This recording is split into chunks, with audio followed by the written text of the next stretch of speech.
মাথার উপর লালচে সূর্যটা ডুবে যেতে দেখলেন শচীন কোবরেজ। আজ কি ঠান্ডাটা একটু বেশি জাঁকিয়ে পড়েছে? গাটা কেমন যেন বেশি স্যাঁতস্যাঁত করছে বৃদ্ধ মানুষটার। বাঁশবাগানটা পেরোলেই মৃদুল ঘোষের বাড়ি। তার বাড়িতেই ডাক পড়েছে শচীন কোবরেজের। পাঁচিল ঘেরা বাড়িটার সামনে এসে দাঁড়ালেন বৃদ্ধ মানুষটি। বাড়িটার মাথার উপর একটু ছাই ছাই কুয়াশা যেন পাক খাচ্ছে একভাবে। বৃদ্ধ কবিরাজ একবার সেদিকে তাকিয়ে দেখে গলা তুলে হাঁক পাড়লেন। মৃদুল, আরে মৃদুল, বাপ বাড়ি আছিস? বৃদ্ধর ডাক শুনে মৃদুল হন্তদন্ত হয়ে বেরিয়ে এলো বাড়ির বাইরে। তার চোখ মুখ বিভ্রান্ত, প্রায় কান্না মেশানো গলায় সে বলল, কবিরাজ মশাই, ও মা, বাইরে দাঁড়িয়ে কেন? আসেন আসেন, সেই কখন আপনাকে ডাকতে ওই ওই ওই খগেনকে পাঠিয়েছিলাম। আসেন আসেন। তার কথায় খগেনের দিকে একবার কটমট করে দেখে শচীন কোবরেজ এগিয়ে গেলেন বাড়ির ভেতরের দিকে। শেষ বেলার সূর্য ততক্ষণে একেবারে অস্ত গেছে মৃদুল ঘোষের বাড়ির পেছনে। বিশাল আকারের বাড়ির মাটির দেওয়ালে দেওয়ালে নকশা। টিমটিমে লণ্ঠনের আলোয় ছায়ারা থেকে থেকে খেলে যাচ্ছে এদিক ওদিক। শচীন কোবরেজ একটা মোড়ায় বসে মৃদুল ঘোষালের বুড়ো বাপের হাতের নাড়ি পরীক্ষা করছিলেন। এই বুড়োরই এখন তখন অবস্থা বলে তাকে ডেকে পাঠিয়েছিল মৃদুল ঘোষ। ও, আজ রাতটুকুনো কাটবে না মনে হচ্ছে। তুই এক কাজ কর, খাটিয়া বাঁধা লোক ডেকে রাখ, তার মনটাকে শক্ত কর, বুঝলি? শক্ত কর মনটাকে। শচীন কোবরেজের কথা শেষ হতেই মৃদুল দু হাতে মুখ ঢাকলো, আর তার বউটাও মুখে আঁচল চাপা দিল। শচীন কোবরেজ আর কোনো কথা না বলে হেঁটে বেরিয়ে এলেন বাড়ির মধ্যে থেকে। সন্ধ্যের আঁধার নেমেছে চারিদিকে। এদিক ওদিক বাড়ি থেকে শাঁখের শব্দ ভেসে আসছে, ঘণ্টার ধ্বনিও শোনা যাচ্ছে চারিদিকে। খগেন এমন সময় বেরিয়ে এলো। তার চোখ মুখ কেমন যেন বিভ্রান্ত বলে মনে হলো শচীন কোবরেজের। কি হলো রে তোর আবার? বুড়ো মানুষ মারা যাবে, তা নিয়ে এত মন খারাপ করার কি হলো? এমন তো কত। আরে না কবিরাজ মশাই, একটা ব্যাপার লক্ষ্য করেছেন কিনা জানি না, মৃদুলদার বাপের গলায় একখানা আজব দাগ আছে, ঠিক যেন ওই ওই দাঁতের দাগ। হ্যাঁ, ঠিক যেন দাঁতেরই দাগ, জানেন তো? বলিস কি? চল দেখি দেখি, আমার চোখে পড়লো না কেন? চল চল দেখি। শচীন কোবরেজ আবার হন্তদন্ত হয়ে ঘরে ঢুকলেন। মৃদুল আর তার বউ বুড়ো মানুষটার শরীরের পাশে চোখে জল নিয়ে দাঁড়িয়েছিল। দেখি সর দেখি, কি বলছে এই খগেনটা, দেখি। শচীন কোবরেজ এগিয়ে গিয়ে মানুষটার ঘাড়টা হাত দিয়ে একদিকে কাত করে দেখলেন। সত্যি বুড়ো মানুষটার গলায় দুটো দাঁতের দাগ, বেশ পুরনো দাগ। রক্ত শুকিয়ে গেছে সেখানে। কি দেখছেন কবিরাজ মশাই? উনি তো আর নেই। বাইরে এসো তুমি, একটা ব্যাপারে একটু কথা বলার ছিল, চলো। মৃদুল শচীন কোবরেজের কথায় অবাক হলেও তার পেছন পেছন চলল। খগেনও এগোলো তাদের সাথে। এখানে দাঁড়িয়ে তার গাটাও কেমন যেন শিরশির করছে। বাড়ির বাইরে ঠান্ডা বাতাস দিচ্ছে, ছুঁচের মতো শরীরে বেঁধে হাওয়া। তিনজন এসে দাঁড়ালো উঠোনের ওপর। শচীন কোবরেজ একবার বাড়ির দরজার দিকে তাকিয়ে গলার স্বর নিচু করে বলল, তোর বাপের গলায় ও কেমন দাগ? দেখে প্রথমে সাপের দাঁতের দাগ মনে হলেও এখন তো মনে হচ্ছে মানুষের দাঁতের দাগ। কি জানি গো খুড়ো, সপ্তাহখানেক আগে ওই ওই দক্ষিণ তলি গ্রামে গেছিলেন সন্ধ্যের দিকে। যখন ফিরলেন তখন থেকেই গায়ে একদম ধুম জ্বর, আর কথাও কইতে পারছেন না।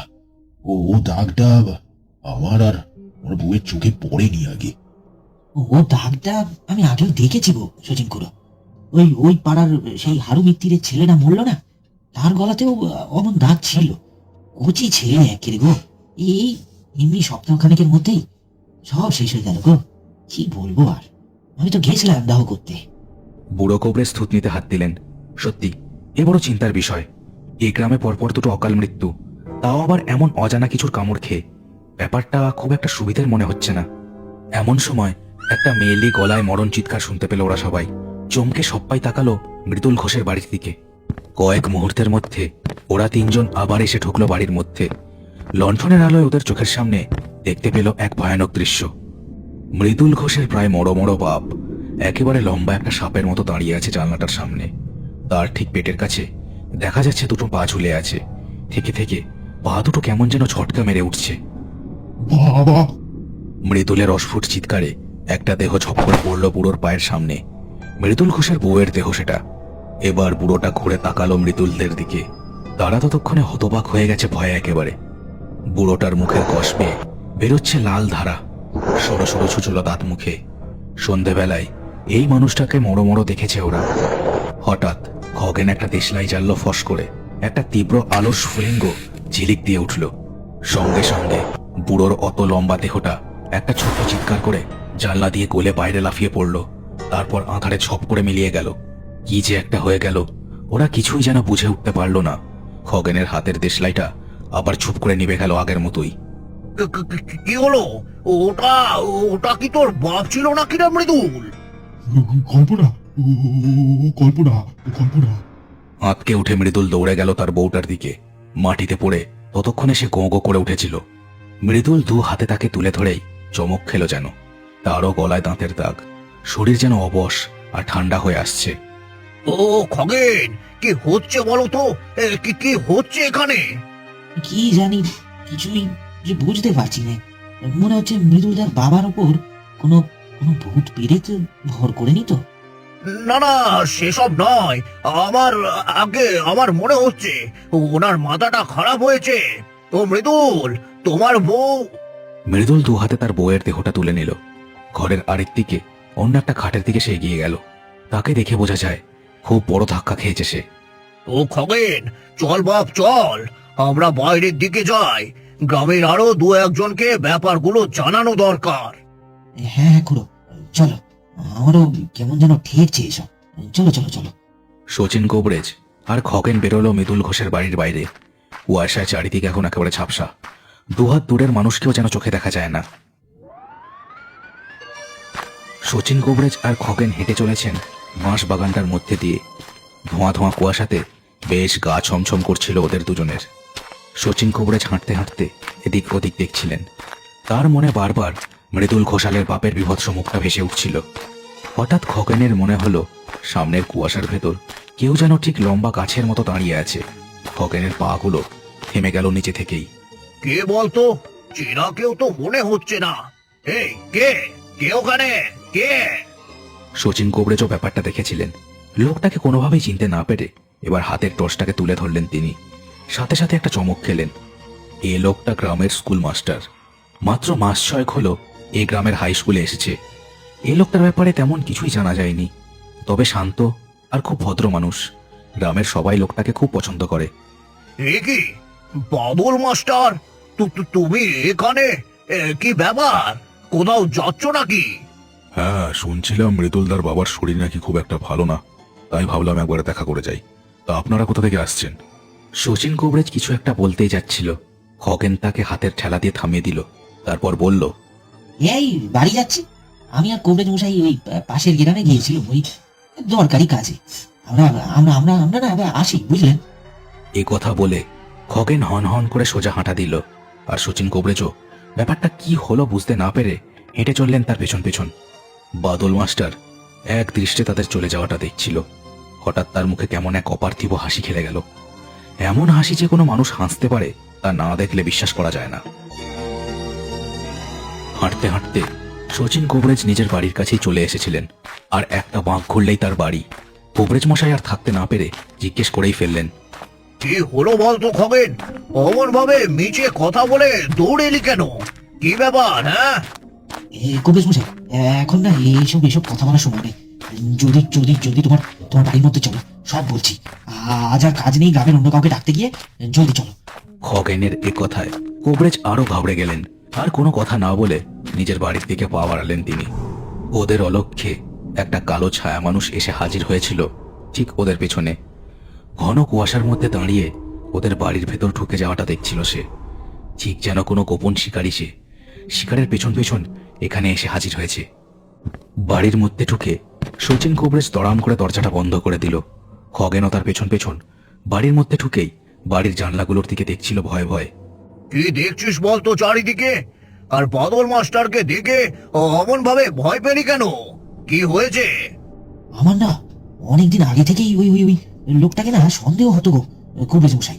ওর মুখটা না কেমন যেন ছুচালো ছুচালো লুকোনো দাঁত আছে মুখে, বুঝলে? ঠিক যেন ওই কুকুরের দাঁতের মতো। বলিস কি? আমি তো খেয়াল করিনি এসব কখনো। তবে হতে পারে, আমি কখনো লোকটার মুখের দিকে দেখিনি। যাকগে, আমার মনে হচ্ছে তুই খুব ভয় পেয়েছিস। হ্যাঁ, এক কাজ কর, আজ এখানেই ঘুমিয়ে পড়। আমি তো একা মানুষ, হ্যাঁ, কোনো অসুবিধেই হবে না। এমনিও বাইরে যা ঠান্ডা পড়েছে তা তো বলার মতো না। খগেন কোনো কথা বলল না, কিন্তু ভয়ে তার মুখটা সাদা হয়ে গিয়েছিল।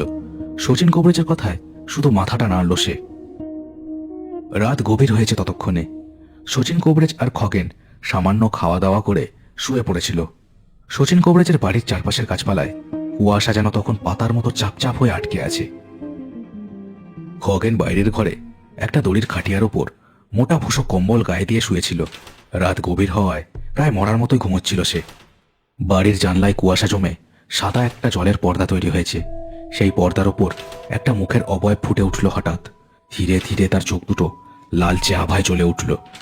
ধীরে ধীরে মায়াবী কোনো বলে জানলার পাল্লা দুটো খুলে গেল। একরাশ সাদা ধোঁয়া পেঁজা তুলোর মতো ঘরের ভেতর ঢুকল। সামান্য সেই ছোট্ট জানলা দিয়ে একটা লম্বা কালচে লোক ভেতরে ঢুকলো। তার সাথে সাথে ঠান্ডা বাতাসের ঝাপটাও ঢুকলো ভেতরে। খগেন ঠান্ডায় আরো একটু কুঁকড়ে গেল যেন। ঘুমের মধ্যে একবার গুঙিয়ে উঠল সে। একটা লম্বা কালচে মূর্তি ধীরে ধীরে তার মুখের ওপর ঝুঁকে পড়ল। সাদা সূচালো দাঁত জানলার চাঁদের আলোয় ঝকঝক করে উঠল। প্রবল অস্বস্তিতে একটা চিৎকার করে খগেন চোখ খুলল, আর সাথে সাথে তার শরীর হিম হয়ে গেল। সঙ্গে সঙ্গে প্রবল একটা আলোর ছটা এসে লাগলো কালো মূর্তিটার গায়ে। খগেন সঙ্গে সঙ্গে মাথা ঘুরিয়ে শচীন কবরেজের হাতে চলন্ত টর্চ দেখতে পেল। তিনি বিস্ফারিত চোখে ওদের দিকেই তাকিয়ে আছেন। কালো লম্বাটে লোকটা এক লাফে ছিটকে গিয়ে পড়ল ঘরের অন্যদিকে। হাড় হিম করা হিসিসে এক গলার স্বর শুনতে পেল খগেন আর শচীন কবরেজ। হতবাক আর ভয়ার্ত চোখে ওরা দেখল যে লোকটা ঘরের অন্ধকার থেকে উঠে দাঁড়ালো সে আর কেউ নয়, বাদল মাস্টার। কিন্তু কি বিভৎস চেহারা তার! তার কালচে শরীরটা লম্বাটে হয়ে গেছে, মুখে ঠিক যেন বুনো জঙ্গলি কুকুরের মতো দাঁতের শাড়ি, চোখ দুটো লাল পুঁতির মতো আলো জ্বলছে। কে কে হে কি? এই যে বাদল মাস্টার, তোমার এ কি অবস্থা? মূর্তিটা একবার দাঁত খিচিয়ে উঠল, তারপর হিস হিস করে সাপের মতো বলল, না, আমি বাদল মাস্টার নই। বাদল মাস্টার নামের কোনো মানুষেরই অস্তিত্ব নেই। আমি পিশাচ।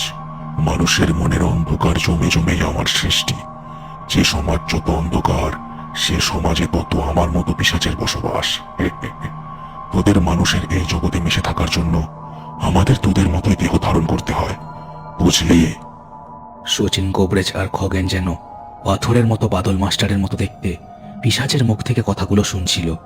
হঠাৎ একটা তীব্র আর্তনাদ করে শচীন কবরেজের দিকে তেড়ে গেল সে। শচীন কবরেজ ভয়ে চোখ দুটো বন্ধ করে ফেলেছিল। এমন সময় খগেনের যেন সম্বিত ফিরল। সে নিজের গায়ের ভুষো কম্বলটা তুলে ছুড়ে দিল বাদল মাস্টারের দিকে।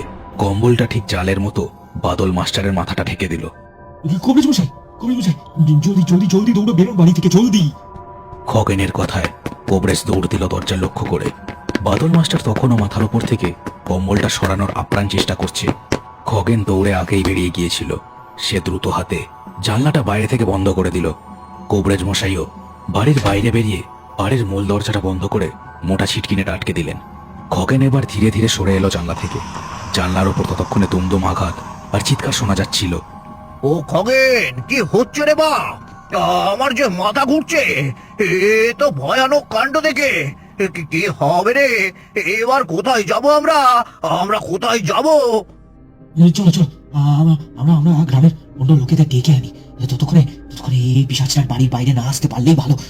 ভগবান, ভগবান রক্ষে করো, গ্রামের সবাইকে রক্ষে করো। খগেনের কথাটা শেষ হলো না। শুকনো পাতার ওপর খসখস শব্দ হলো। কেউ যেন ভয়ানক গতিতে দৌড়ে এলো তাদের দিকেই। শচীন কবরেজ আর খগেন পিছন ফিরে দেখলো তাদের পেছনে এসে দাঁড়ালো মৃদুল ঘোষের বাবা। তার অবস্থা এখন ভয়ানক। ও খগেন, এবার কোন দিকে যাব রে? খগেন, ও খগেন, কিছু কর বাপ, তুই কিছু কর। দড়াম করে দরজাটা খুলে গেল হঠাৎ, আর বুড়ো কবরেজের বাড়ি থেকে বাইরে এসে দাঁড়ালো বাদল মাস্টার। দুই পিশাচের মাঝে খগেন আর শচীন কবরেজ যেন কলে আটকা পড়া ইঁদুর। কোন দিকে যে যাবে কিছুই বুঝতে পারল না তারা। পালানোর পথ নেই। আমরা পিশাচ। এই গ্রামের প্রতিটা মানুষকে যতক্ষণ না আমি পিশাচে পরিণত করছি, আমার লক্ষ্য পূরণ হবে না। সবার প্রথম যাকে কামড়েছিলাম তার দেহটা তোরা পুড়িয়ে দিলি। তাই তো ও পুরোটার উপর এবার আমি আমার নিজের নিয়ন্ত্রণ রেখেছি। আমি পিশাচ, ওই পুরোটাও তাই পিশাচ। আমরা পিশাচ, আমাদের একটাই সত্তা, এই দেখ। বাদল মাস্টার কথা বলে নিজের ঘাড়টা একদিকে কাত করলো। ওরা অবাক হয়ে দেখলো মৃদুল ঘোষালের বাপও ঘাড় একদিকে কাত করলো। বাদল মাস্টার একটা হাত নাড়লো, মৃদুল ঘোষালের বাপও একটা হাত নাড়লো। ঠিক যেন কলের পুতুলের খেলা। বাবা! হঠাৎ চিৎকারে খগেন আর শচীন কোবরেজের হুঁশ ফিরল। ওরা চমকে উঠে যেদিক দিয়ে চিৎকারটা ভেসে এলো সেদিকে দেখল মৃদুল ঘোষাল হাতে একটা মশাল নিয়ে দাঁড়িয়ে নিজের বাপের পেছন পেছন এখানে এসে হাজির হয়েছে সে। তার দু চোখে ক্রোধের আগুন ধিক ধিক করে জ্বলছে। বাদল মাস্টার এবার তার সমূর্তি ধরল। তার মুখটা তুমড়ে মুচড়ে বিশাল দাঁতের শাড়ি বেরিয়ে এলো। ভয়ানক তার রূপ। তোকে আমি ছেড়ে দেবো না, তোকে ছেড়ে দেবো না। কথাটা বলেই মৃদুল ঘোষাল হাতের মশালটা ছুঁড়ে দিল বাদল মাস্টারের দিকে। মশালটা ঠিক গিয়ে লাগলো তার বুকে। তপ করে জ্বলে উঠল পিশাচটার শরীর। তার সাথে সাথেই মৃদুল ঘোষালের বাপ দু হাত মাথার উপর তুলে আকাশ ফাটানো একটা চিৎকার ছুড়ে দিল। শচীন কোবরেজ আর খগেন দু হাতে নিজেদের দু কান চাপা দিল সেই তীব্র চিৎকারে। কানে যেন তালা লেগে যায় এমন সে চিৎকার। দাও দাও আগুনের শিখা আকাশে মিশতে লাগলো, আর তার সাথে মিশতে লাগলো সদ্য ফোটা ভোরের সূর্যের আলো। লালচে আভায় ধীরে ধীরে ভরে উঠল চারদিক। শচীন কোবরেজ আর খগেন তাকিয়ে দেখলো এবার ভালো করে। তাদের সামনের কুয়াশা ধীরে ধীরে সরে যাচ্ছে। কুয়াশা একেবারে পুরোপুরি সরে যেতে এবার দেখা গেল সামনের সব দৃশ্য। দুটো মানুষের অবয়ব দেখা যাচ্ছে সেখানে। মৃদুল ঘোষ হাঁটু মুড়ে বসে আছে। তার সামনে তার বুড়ো বাপের মৃতদেহটা পড়ে আছে। দেহটা দেখলে বোঝা যায় তার মৃত্যু হয়েছে প্রায় অনেকক্ষণ আগেই। বাদল মাস্টার যেখানে দাঁড়িয়েছিল সেখানে এখন শুধু কালচে ঘাসের স্তূপ জ্বলে ছাই হয়ে আছে। বাতাসে ধীরে ধীরে সেই ছাই উড়ে গিয়ে মিশছে। দিনের সূর্যের আলো জানান দিচ্ছে অশুভের বিনাশ হয়ে নতুন দিনের সূচনা ঘটছে।